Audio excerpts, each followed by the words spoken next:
আসসালামু আলাইকুম ভিউয়ার্স। আমরা অনেকেই হোয়াটসঅ্যাপ ব্যবহার করি। এটি আসলে অনেক সেটিং থাকে, আমরা এগুলো জানি না। আসলে হোয়াটসঅ্যাপে আপনার যদি কেউ আননোন নাম্বার থেকে ফোন দেয় তাহলে অটোমেটিকলি সাইলেন্ট হয়ে যাবে। এটি কীভাবে করবেন তার আগে বন্ধুরা, নতুন নতুন ভিডিও পেতে আমার চ্যানেলটি সাবস্ক্রাইব করে দেওয়া, লাইক কমেন্ট করে দিও। চলুন তাহলে শুরু করা যাক কীভাবে করবেন। যদি হোয়াটসঅ্যাপ ওপেন করবেন, ওপেন করার পর জাস্ট থ্রির উপরে যে থ্রি ডট আছে এটির উপর ট্যাপ দিবেন।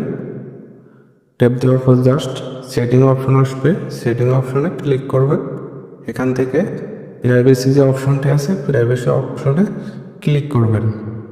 ক্লিক করার পর জাস্ট এখান থেকে একটু স্ক্রল করে নিচে যাবেন। নিচে যাওয়ার পর জাস্ট এখান থেকে কল নামে যে একটা অপশন আছে এটির উপর ট্যাপ দিবেন। ট্যাপ দেওয়ার পর জাস্ট এখান থেকে লেখা আছে সাইলেন্স আননোন কলার্স, জাস্ট এই অপশনটি ওপেন করে দিবেন। ওপেন করে দিলে জাস্ট আমাদের কেউ যদি আননোন নাম্বার থেকে হোয়াটসঅ্যাপে ফোন দেয় তাহলে অটোমেটিকলি সাইলেন্ট হয়ে যাবে। জাস্ট আপনি এই অপশনটি চালু করে রাখলেই হয়ে যাবে। আশা করি বুঝাইতে পারছি। অন্য কোনো ভিডিওয় দেখা হবে। নতুন নতুন ভিডিও পেতে আমার এই চ্যানেলটি সাবস্ক্রাইব করে দিও। আল্লাহ হাফেজ।